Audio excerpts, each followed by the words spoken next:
dua jenis sholat sunnah yang sangat berpengaruh pada peningkatan pengetahuan. Kalau bapak ibu ingin melatih anaknya atau pribadinya untuk menguatkan ingatan dan menambah pengetahuan, jaga dua hal ini. Kumpulkan semua jenis menu sholat yang mungkin ditunaikan di luar yang sholat fardu. Misal kita beri nama dengan sholat nafilah atau sholat sunnah. Itu karena ilmu itu milik Allah semua. Karena itu Allah disebut Al-Alim, yang maha menguasai semua ilmu. Maka kaidahnya selalu begini, secara logik ya, secara logik. Bukankah orang yang dekat dengan sosok tertentu, dia akan mudah mendapatkan akses darinya kan? Saya sering katakan, saya dekat misalnya dengan Presiden IMSA atau MISG. Bukankah saya langsung bisa telepon, minta sesuatu, langsung kan aksesnya? Anda dekat misalnya ke Presiden Joe Biden, Masya Allah.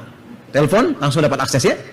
Orang yang tidak mendapatkan akses, sulit mendapatkan bimbingan dan kemudahan. Nah, Allah pemilik semua ilmu. Maka dengan logika yang sama, orang yang mendekati Allah dengan kuat, apa yang tidak sulit bagi Allah untuk dibuka seluruhnya bagi hamba yang mendekat itu. Maka kaidah yang pertama, Quran surah kedua Al-Baqarah di akhir ayat 282, ayat paling panjang dalam Al-Quran, paling kiri sebelah bawah di ujungnya. Quran surah kedua ayat 282 di akhir ayatnya di ujung. Fokus ya, nanti saya akan langsung ke praktek. Lihat ke ujung ayat langsung, paling kiri sebelah bawah. Wattaqullaha wa yu'allimukumullah. Tingkatkan takwamu kepada Allah, maka Allah akan berkenan membimbing dan menambahkan padamu pengetahuan. Bahasa kitanya mempercepat kita paham pengetahuan. Kaidah pertama, ini bagi kita seorang muslim ya, bagi kita muslim. Tingkatkan takwamu kepada Allah. Maka ketika takwa ditingkatkan, apa kaitan dengan ilmu? Kata Allah, ini Allah langsung menyampaikan, tingkatkan takwamu kepada Allah, maka Allah akan berkenan mengajarkan dan membimbing engkau mendapatkan pengetahuan. Jadi ilmunya bukan sekedar kita lelah pelajari, tapi langsung dibimbingkan oleh Allah untuk mudah memahami. Kadang-kadang begini, kalau ingin membaca sesuatu bisa langsung ingat. Diperdengarkan sesuatu langsung hafal. Yang paling menarik, baru dibacakan satu huruf dia paham, oh kesini maksudnya. Ada orang disampaikan sekali, paham? Tidak. Dua kali paham? Belum. Paham? Sekali lagi diulang. Ya. Ini baru satu kalimat dia sudah mengerti. Nah, cara mendapatkan step itu, dekati pemilik ilmunya, tingkatkan takwa kepada Allah. Apa di antara wujudnya? Yuk kita pelan-pelan, saya beri contoh beberapa. Amalan takwanya apa? Amalannya, prakteknya. Tingkatkan takwa kepada Allah. Feedbacknya, Allah percepat mendapatkan pengetahuan. Sebelum belajar. Apa amalannya? 1, 2, 3. Saya jadikan 3 saja. Yang pertama, sholat.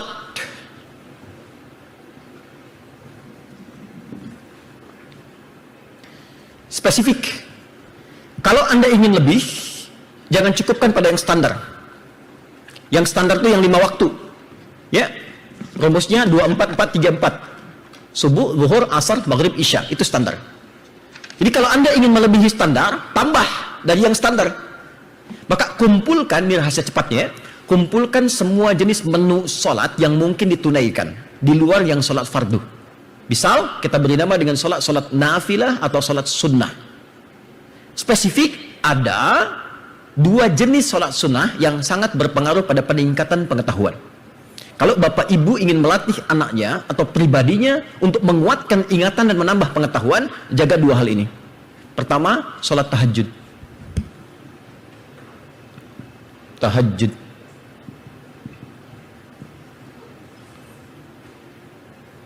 Nah, ini tak main-main saya sampaikan ini ya. Orang yang sering kali menjaga tahajud, dan ini sudah ada riset bahkan di barat, ya, sampai ke Eropa, dan dilihat di masanya sampai dicitrakan dalam suasana tahajud ini sampai sepertiga malam, suasana alamnya seperti apa, memori manusia bagaimana, keadaan dirinya seperti apa, dari istirahat sampai mendapatkan keadaan yang paling mudah bagi otak untuk menangkap sesuatu.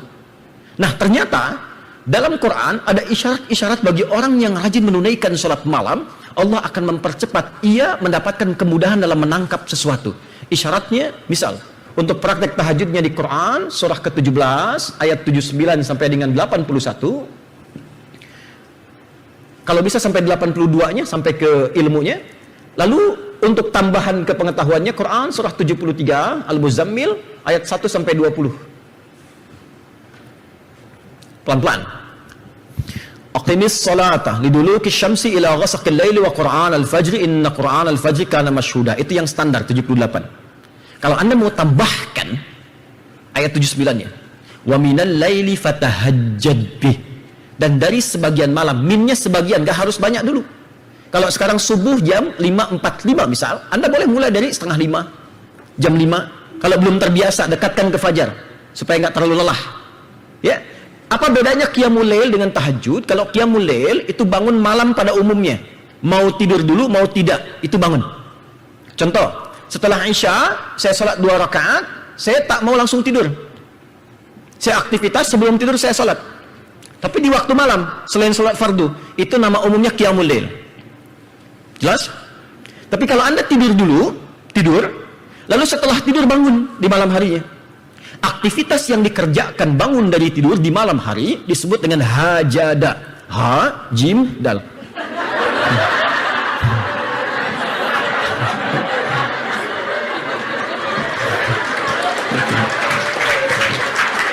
Oke. Problemnya adalah, memang saya sisakan itu, tidak saya hapus untuk saya terangkan. Oke. Khalifah maknanya sukses, kemudian bermanfaat, berkah. Nah, satu lagi, top. Semoga Allah ampuni kita semua ya. Oke. Sampai mana tadi kita ya? Ya, hajada. Ha, jim, dal. Tapi kalau kita mau berusaha bangun, karena ini tidak mudah dikerjakan, kita pengen berusaha kuat, maka tambahkan tak di depan kata asalnya. Itu rumus cepat bahasa Arabnya. Tambahkan tak.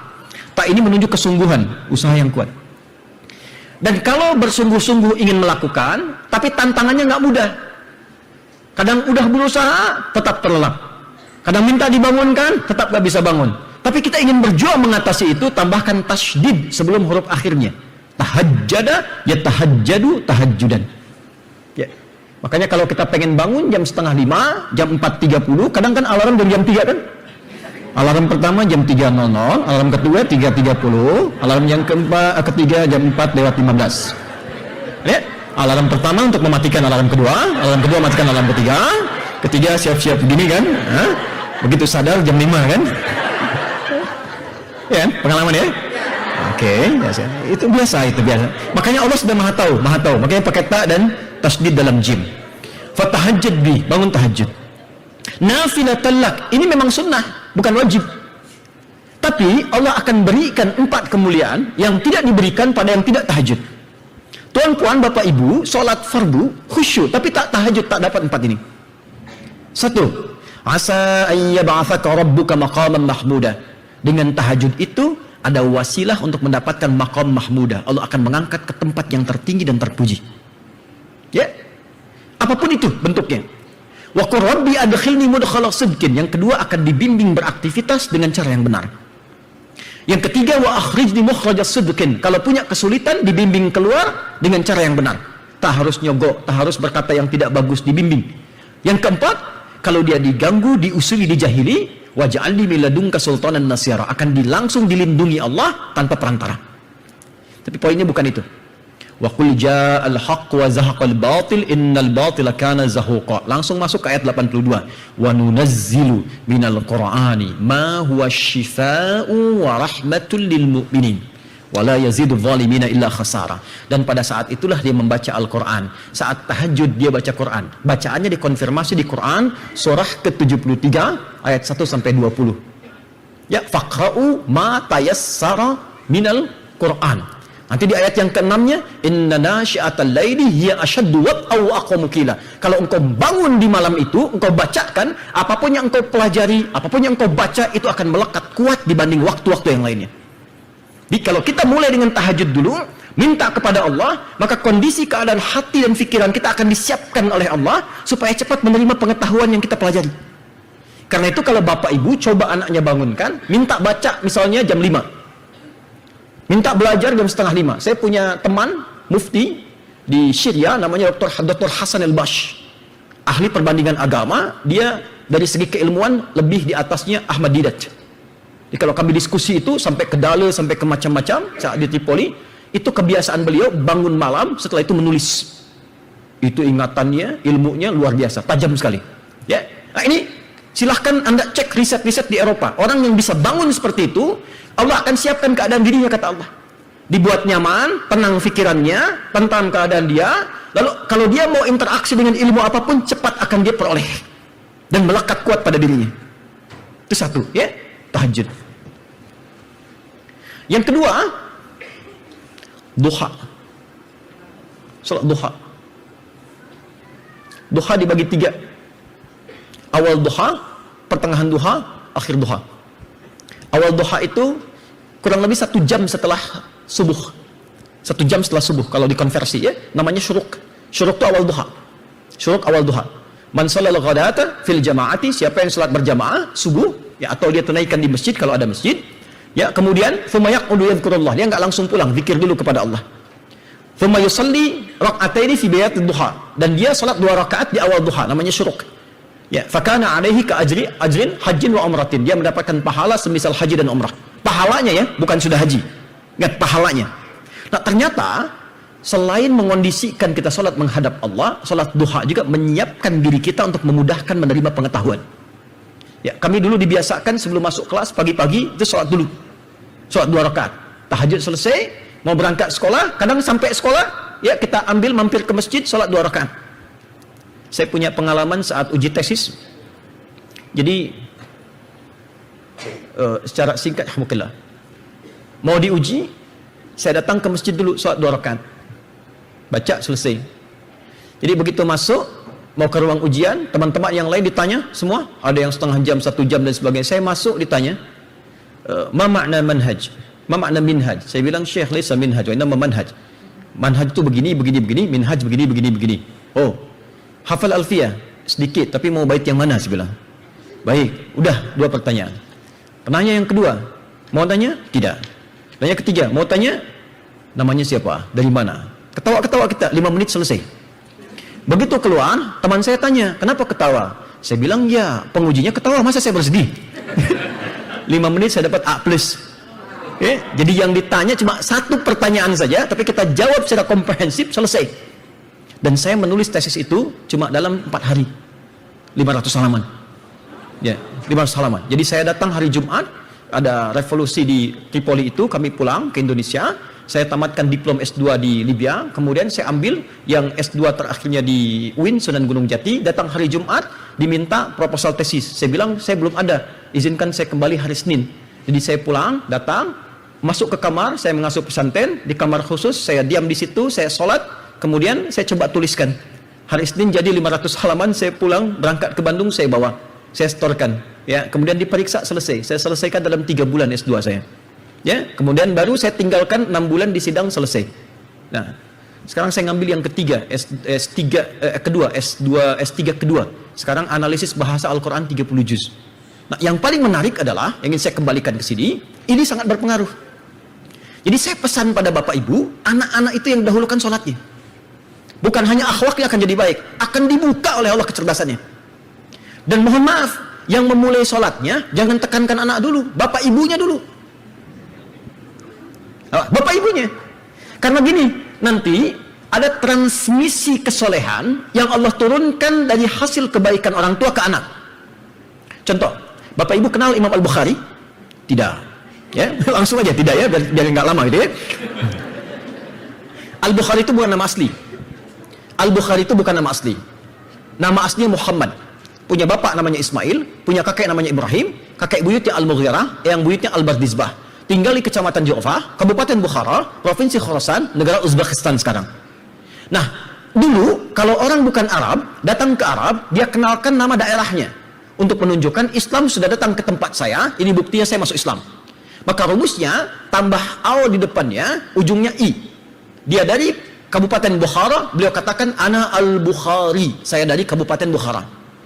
Kita punya ulama besar dari Padang, namanya Syekh Yasin ahli hadis, Musnid Dunya, anak Yasin Al-Padangi. Ada Syekh Nawawi dari Banten, anak Nawawi Al-Bantani. Ada Syekh Ahmad Khatib Al-Minangkabawi. Ya, jadi kalau Presiden IMSA misalnya Pak Arya atau Pak Yusuf ya dari MISG datang ke Mekah dari Boston, Anda boleh katakan ada Yusuf Al-Bustoni, ya, Al-Malaysiai misalnya kan. Nah, Imam Al-Bukhari itu ibunya rajin sholat, bapaknya rajin ibadah. Nah, barokah dari orang tua ini turun ke anak. Jadi waktu singkatnya lahir, usia 2 tahun ayah meninggal. Al-Bukhari itu ayahnya meninggal, jadi tumbuh dalam keadaan yatim. Lalu usia 4 tahun matanya buta, dan buta permanen. Bapak Ibu, Allah ganti buta matanya dengan ketajaman hatinya. Jadi Al-Bukhari kecil itu karena barokah orang tuanya, walaupun dia masih usia 3-4 tahun, tapi apapun yang dibacakan kepada beliau langsung hafal sekali dengar, tak diulang, dan tak ada langsung hafal semua. Ibunya menyekolahkan ia di Kutab. Kutab itu dasar sekolah pertama untuk ketakwaan. Diajarkan di situ Quran, sholat, dan ibadah dasar. Dikasih asisten untuk bimbing karena buta, tak bisa lihat. Waktu dia berangkat, kemudian syekhnya membacakan surat Qaf di tempat beliau belajar.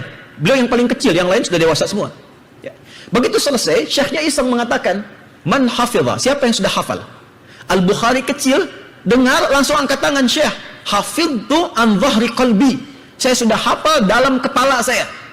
Jadi ada hafal di luar kepala, ada hafal dalam kepala. Hafal di luar kepala itu belum hafal namanya. Ya, jadi hafal di dalam kepala. Syekhnya penasaran, anak kecil buta junior bilang hafal dalam jiwa saya, dalam kepala saya. Ta'al ya bunai, maju ke depan. Dia meraba jalan ke depan. Iqra, baca. Dibacakan awal sampai akhir, bukan hanya benar tapi dengan makhraj dan sifat huruf yang sempurna. Maka kata gurunya, minal an tadrusul hadis. Mulai dari sekarang, Ananda konsentrasi ke hadis. Karena syekhnya tahu Quran itu lebih mudah karena ada jaminan untuk dimudahkan. Walaqad yassarnal Qur'ana lidzikri. Kami sudah jamin yang ingin menghafal Quran akan dimudahkan. Nanti lain waktu ya kalau saya kesini lagi besok. Kita coba fokuskan betul kalau mau menghafal, ya. Nanti ada input dan outputnya, belajar, nanti sebelum pulang saya tes satu-satu misalnya ya. Nggak, itu betul-betul saya tuh suka gregetan, gampang betul, gampang. Karena pas ikut karantina, saya lihat usianya nggak jauh dari ibu bapak sekalian. Ada yang 82 tahun di sini? Ada ya bapak, Masya Allah. Ada pak yang sepekan juz amma selesai, usia segitu pak. Ya, dan Masya Allah, jadi semakin semangat. Ada nenek dengar dari cucunya saja, bacakan, neneknya hafal 30 juz, gitu ya. Jadi itu sesuatu yang kadang-kadang menggerakkan jiwa kita untuk semangat. Ya, apalagi kalau anak sudah hafal tubuh, nggak, demi Allah dibandingkan dengan dunia nggak ada yang seimbang. Pagi saat dia berkata, "Mami, jadi misalnya aku sudah selesai," itu demi Allah jatuh tersungkur Anda sujud. Luar biasa. Al-Bukhari dikatakan hadisna, maka beliau pulang dengan gembira. Begitu sampai rumah dia katakan pada ibunya, "Ya amati." Amati itu bahasa halus menunjukkan hormat dan sayang. Kalau ke ayah abati, kalau ke ibu amati. "Ya amati, tadi terjadi begini. Ibunya senang, Masya Allah, Masya Allah. "Ma uridul hadis." Saya ingin belajar hadis. Kata ibunya, "Ya bunayya iktafi bil Quran awalan, thumbal hadis." Atau kama qal. Nah, Quran dulu ya. Kamu kan ada keterbatasan. Nanti kalau sudah selesai Quran baru hadis. Lah, kata beliau karena thiqah dengan gurunya. Inilah adab kepada guru, kadang memberikan berkah pada ilmu. "La ummi, mohon saya ingin hadis." Maka anak itu meraba jalan ke kamarnya. Ibunya melihat itu merasa haru. Yang dilakukan apa? Beliau masuk ke mihrabnya. Catat ini ya baik-baik. Mihrab itu tempat yang disebutkan di Quran dengan 2 fungsi. Satu, mempercepat terkabulnya doa. Yang kedua, mempercepat datangnya rezeki. Karena itu kenapa imam ada mihrab? Karena imam pemimpin sholat. Mudah-mudahan dari semua doa yang dibacakan cepat dijawab. Tapi mihrab tidak harus ada di masjid. Anda boleh bikin di rumah. Bisa ruangan kecil atau tak harus ada ruangan. Saya pulang dari Tripoli, kami menikah, tinggal di petakan, itu cuma sehamparan sejadah, tapi jadikan mihrab. Apa itu mihrab? Tempat yang dikhususkan untuk ibadah saja. Kalau tak ibadah, keluar dari situ. Untuk sholat, baca Quran di situ. Tapi kalau Anda mau kerjakan di luar ibadah, keluar, makan di luar. Ya, update status, keluar. Ceklik, sedang di mihrab ya, jangan ganggu. Keluar. Itu nanti dalilnya di Quran surah ketiga, ayat 37. Tapi saya nggak mau dalami dulu karena waktu kita terbatas. Balik, ibunya ke mihrab, ibunya sholat. Ini, sholat sunnah. Di waktu duha. Anaknya masuk kamar. Begitu ibunya sholat, dia sujud, dia minta. Ini viral kisahnya dan ini sahih, bukan fiktif. Apa yang ibunya katakan? Kurang lebih, Yal basir, Yalladhi ala kulli syai'in qadir, a'id basir tabdi. Yal basir, beliau sebut nama Allah sesuai permohonannya. Minta dikembalikan penglihatan anaknya, disebut dengan nama Allah yang maha melihat. Ini rumus Quran, surah ke-17, ayat 110. Qulid Allah awid ar-Rahman ayyamma tad'u falahul asma'ul husna. Kalau punya permintaan, sebut nama Allah atau Ar-Rahman, atau pilih nama Allah sesuai kebutuhan kita. Ya, kalau minta ilmu, ya Al-Alim. Minta rezeki, ya Razak. Seperti pernah saya sampaikan sebelumnya. Ya Al-Basir, ya Allah yang maha menatap dengan tajam. Ya Alladhi ala kulli syai'in qadir, yang maha kuasa atas segala hal. A'id basirat tabni, mohon kembalikan penglihatan anakku. Karena medis menghukumi nggak mungkin. Al-Bukhari kecil di kamarnya sedang mengulang-ulang Quran. Qaf tadi yang dibacakan tadi oleh gurunya. Sampailah di ayat 21 sampai 22. Ini Masya Allah. Ibu membaca Ya Al-Basir, anak berhenti pada ayat laqad kunta fi ghaflatin min hadha fakashafna 'anka ghidha'aka fabasaruka al-yawma hadid. Padahal ayat ini itu tentang kejadian akhirat nanti saat kembali pada Allah, tapi Allah berikan percikannya secara positif kepada Al-Bukhari kecil. Laqad kunta fi ghaflatin min hadha, dulu pandanganmu tertutup, ada sekatnya. Fakashafna 'anka ghidha'aka, maka kami akan buka pandanganmu, sekatmu sekarang ini. Fabasaruka al-yawma hadid, maka mulai sejak ini pandanganmu akan menatap lagi dengan tajam. Ibunya tertidur, ya, karena doa yang khusyuk dipanjatkan, anaknya sampai di titik itu tiba-tiba ibunya bermimpi dengan Nabi Ibrahim alaihissalam. Ini namanya tafaul. Tafaul itu memberikan nama pada anak sesuai harapan kebaikan dari namanya. Biasanya ada yang memberikan nama Nabi untuk mencontoh akhlaknya. Ini beliau, bapaknya Ismail, kakeknya Ibrahim, supaya ikut nasab ke atasnya, keteladanannya. Maka ibunya kedatangan Nabi Ibrahim menyampaikan berita gembira, anakmu akan melihat lagi. Bukhari kecil sampai di kalimat tadi tiba-tiba langsung terhentak karena bisa melihat lagi. Maka beliau lompat, beliau kejar ibunya, Ummi, kaget ibunya bangun. Laqad ra'ait, saya bisa lihat lagi. Kata ibunya, nak, rubbama ra'aita biqalbik, mungkin Anda melihat dengan hatimu. La bil aini. La bal bi aini, saya dengan mata saya. Ini ibu pakai pakaian begini, benda ini, benda itu. Keduanya berpelukan, dan disitulah kemudian Al-Bukhari mendalami hadis sampai menulis Sahih Al-Bukhari selama 16 tahun dan selesai. Dan dari kebiasaan sholat ini, setiap akan menuliskan satu hadis, beliau sholat dulu 2 rakaat. Dimulai di Mekah dan diselesaikan di Masjid Nabawi. Kalau beliau tenang, tulis. Kalau belum tenang, sholat lagi. Itulah sholat. Dan itu ternyata diwariskan dari kebiasaan sebelumnya. Bu, maaf ya, Imam Syafi'i single parent, suaminya meninggal, suami ibunya Imam Syafi'i. Itu gendong anaknya lahir di Gaza, digendong ke Mekah, ngitarin Ka'bah, minta sama Allah, dijaga ini, dijaga. Hasilnya luar biasa. Imam Ahmad single parent ibunya, ya, suaminya meninggal. Tapi apa yang dilakukan, Bu? Malam-malam dibangunkan anaknya, diwudukkan, musim dingin dimasakin air hangat, dimasakin air hangat, diwudukkan, ditungguin sholat malam. Ini Imam Ahmad dari kecil, lalu digendong, di halaqah para ulama, disimpan, selesai bawa lagi, malam bangunkan lagi. Apa yang terjadi? Sampai sekarang hafal 1 juta hadis Imam Ahmad, dan menjadi salah satu imam di antara 4 imam yang sangat populer. Ini, Bu, mulai dengan sholat. Ibnu Sina itu kalau lupa dengan sesuatu nggak pernah buka kitab, masuk masjid sholat 2 rakaat, ingat lagi. Itu kebiasaannya. Kadang kita lebih hebat daripada Ibnu Sina kan, nggak pengen ingat semua kan saat sholat, ya.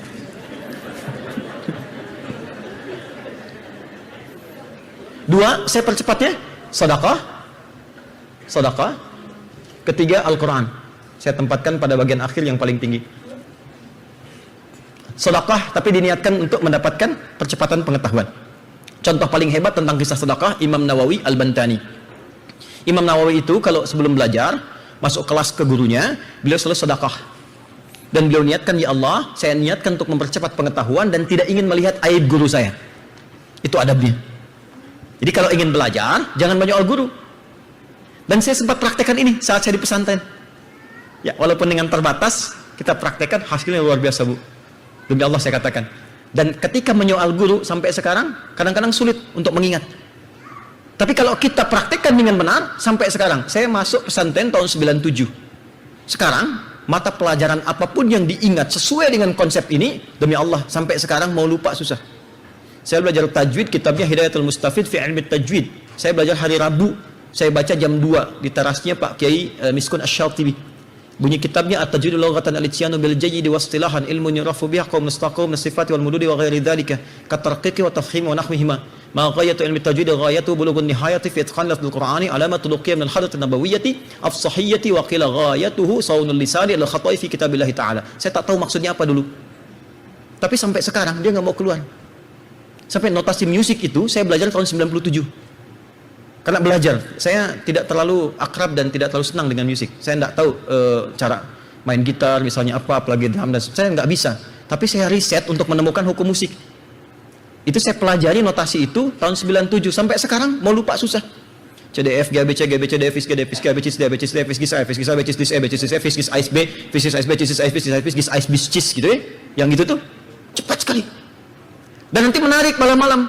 Latihan tahajud. Ada kadang-kadang juga uji nyalinya di pesantren, ke masjid sendirian tengah malam jam 2, setengah 3, begitu takbir Allahu Akbar, keran bunyi sendiri. Selesai, tutup. Saya masih beruntung, teman saya ghairil maghdubi alaihim waladdallin, belakang amin, tengok kosong. Tapi pintar ya. Ya. Oke ya, sedekah. Yang ketiga Al-Qur'an. Ini saya tanamkan Bu, kalau bisa ibu bapak yang ini maksimalkan, anak ini maksimalkan Quran. Sekarang kalau nggak pakai Quran, saya mohon sekali, jaga anak-anak dengan Al-Quran. Dan Al-Quran akan menjaganya. Karena tantangannya, apalagi di sini nggak mudah. Tapi saya ingin berikan motivasi begini ya. Jangan melihat amal soleh itu dari amar ma'ruf saja. Nahi mungkar pun ada pahalanya. Ini ada LGBT banyak. Anda hindari itu saat menghindar ada pahalanya. Gitu. Jadi jangan dilihat amar ma'ruf saja. Dan yang nggak mudah itu pahala dari nahi mungkar. Jadi kalau di sini banyak makanan susah cari yang halal. Begitu Anda hindari yang haram dituliskan pahalanya. Anda masuk toko lihat yang haram, ya Allah, di sini kok haram semua. Pindah, itu baru pindah karena Allah dapat pahala. Saya nyari ke sana bakso halal, mie halal, ini halal, belum jadi pahala. Dimakan, diniatkan karena Allah jadi pahala. Anda menghindari haram dapat pahala. Ya Allah, kok banyak yang nggak berkerudung ya? Saya mau pakai kerudung aja, berpahala. Perempuan ya, bukan laki-laki deh. Apa hukumnya Muslim yang tidak berkerudung? Hah? Apa hukumnya Muslim yang tidak berkerudung? Ya, halal, Muslim. Kalau Muslimah baru ya, jadi Muslim. Masa haram? Assalamualaikum. 15 menit. Mau dihapus? Nih, satu, Quran akan menjaga. Yang kedua, akan mempercepat ingatan, daya ingat. Saya bicara begini karena kami sudah risetkan dan praktekkan. Kami ada sekolah dari tingkat PAUD. PAUD itu pendidikan anak usia dini. Dari KB, TK. Anak-anak KB, TK ini kita optimalkan Quran di dalamnya. Jadi kurikulumnya cuma dari Quran, dari hadis. Nanti dari pemerintah diktas kita islamisasi. Diajarkan yang sama tapi diajarkan dalilnya. Di anak-anak itu kalau dia belajar, TK di kami itu 5 juz. Dan dia otomatis, jadi masuk masjid sudah otomatis baca doa, masuk kendaraan otomatis keluar, terus dia murojaah Quran. Nah, SD itu 30 juz. Di wisuda di Mekah, di Madinah. Yang ingin saya cerita adalah ketika Qurannya sudah masuk dalam dirinya, itu Bu, Pak, diajarkan apapun gak lama. Apapun.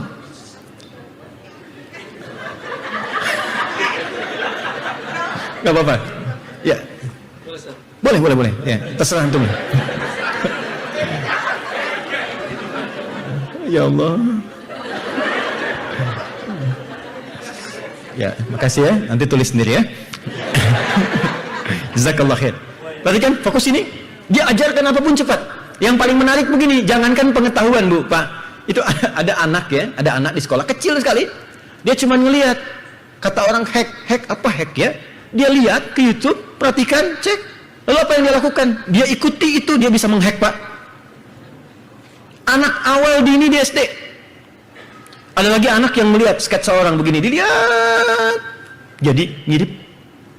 Itu biasa mungkin. Yang paling luar biasa, ada anak-anak kumpul. Saya coba tes anak TK, ya, masuk kemudian kelas 1 SD, ikut perlombaan futsal.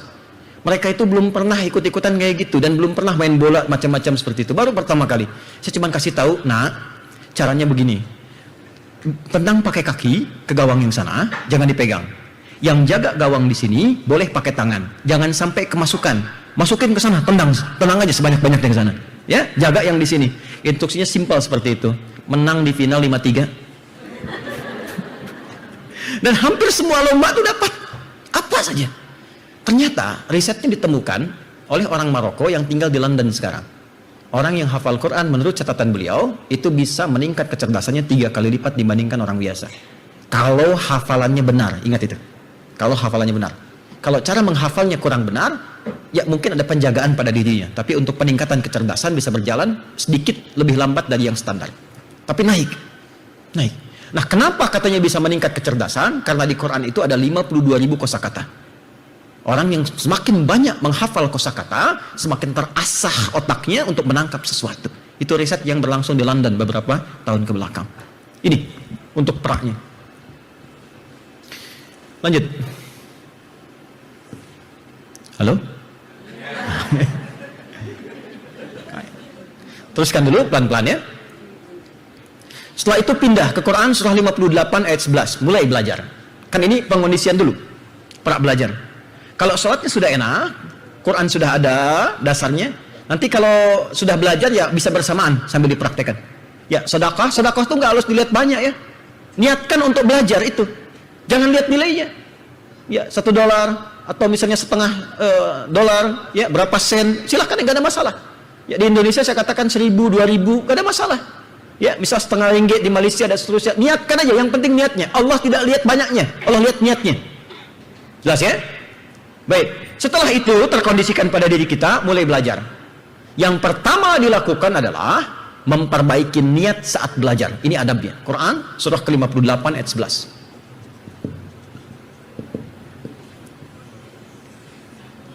Al-Mujadalah ayat 11. Ya ayyuhalladzina amanu, hai semua orang yang beriman, idza qila lakum tafassahu fil majalisi fafsahu yafsahillahu lakum. Jika diinfokkan kepada kalian, share, luaskan majlis-majlis. Apa itu majlis? Oke, majalis jamak dari majlis. Majlis isim maf'ul, tempat, dari kata jalasa. Asalnya katanya jalasa. Apa artinya jalasa? Asalnya bukan duduk. Jalasa itu asal katanya berpindah dari tempat yang rendah ke tinggi. Lawannya qa'ada, berpindah dari tempat tinggi ke rendah. Kalau saya berdiri, saya akan pindah duduk, merendah. Itu bahasa Arabnya qa'ada. Sifatnya qu'udan. Karena itu orang yang tak bisa sholat berdiri, dia boleh duduk. Nah, bahasa Qurannya qu'udan, bukan julusan. Contoh, Quran surah keempat ayat 103. فَإِذَا قَضَيْتُمُ الصَّلَاةَ فَاذْكُرُوا اللَّهَ قِيَامًا وَقُعُودًا. Quran surah ketiga Ali Imran ayat 190 sampai 191. Inna fi khalqis samawati wal ardi wa ikhtilafil laili wan nahari la ayatin liulil albab alladzina yadhkuruna Allaha qiyaman wa qu'udan. Tapi julusan berpindah dari rendah ke tinggi. Yang menjadikan itu, misal contoh, saya duduk di bawah di karpet. Saya akan pindah ke kursi. Maka orang Arab mengatakan tafaddal ijlis, pindah ke tempat yang tinggi. Tempat yang mengangkat kita ke tempat yang tinggi disebut majlis. Nah, kenapa tempat menuntut ilmu disebut dengan majlis? Isyarat ke kita, orang beriman, orang Islam. Kata Allah, orang Islam itu kalau nyari sekolah beda. Bukan sekadar mencari tempat ilmu. Bukan sekedar dia masuk sekolah, bisa belajar, tak. Dia harus lihat tempat mana yang bisa mengangkat derajat dia dalam menuntut ilmu. Jangan sekedar titipkan asal sekolah, tidak. Lihat dulu apa yang bisa diangkat di tempat itu. Apa yang bisa menaikkan derajat dia. Nah, kata Allah, cari tempat-tempat yang berpotensi mengangkat derajat anak kita lebih tinggi dari sebelumnya. Antara masuk dengan keluar, beda. Apa yang diangkat itu dua. Satu, yarfa'illahu alladhina amanu minkum iman, walladhina utul ilma darajat, ilmu.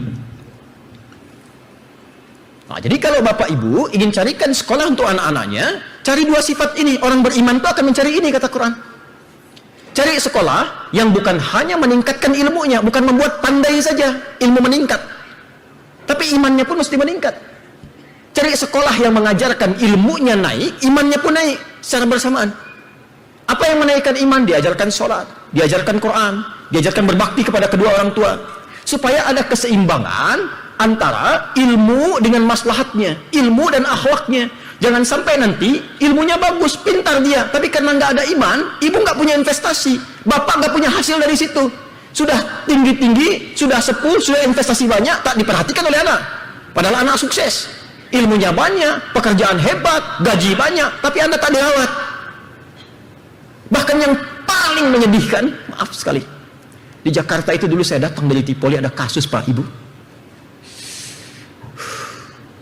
ayah meninggal, anak berusaha mencari orang untuk menyewa orang-orang yang bisa menyolatkan bapaknya, karena dia tak bisa menyolatkan orang tuanya, gak bisa sholat jenazah.